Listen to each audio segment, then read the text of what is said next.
hỏi ước mơ của mẹ thế nào.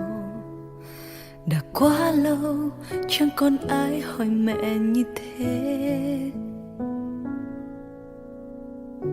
Suýt chút nữa mẹ cũng quên mình từng thế nào.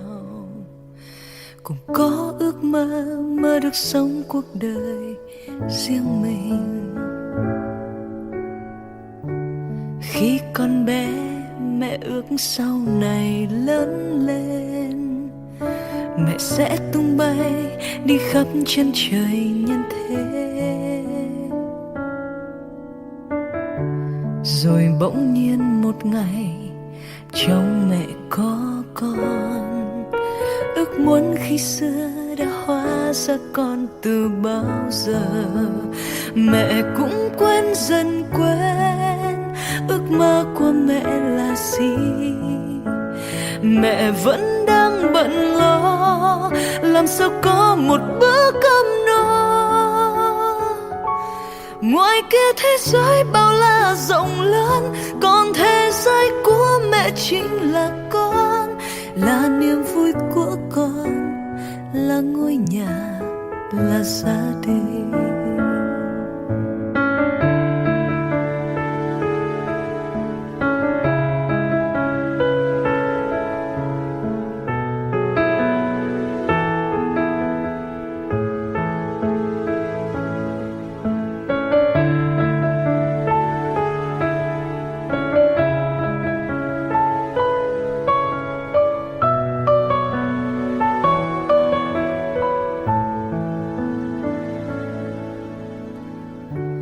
Vài năm trước mẹ vẫn thấy con đùa vui trước sân, thế mà giờ đây con lớn nhanh sau ngần năm ấy.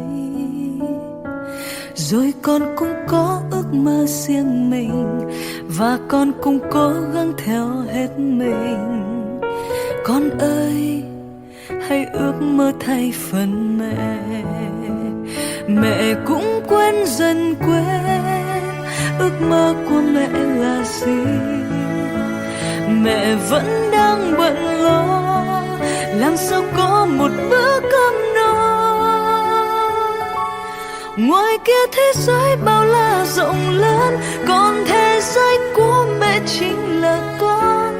Là niềm vui của con, là ngôi nhà, là gia đình. Mẹ cũng quên dần quên ước mơ của mẹ là gì.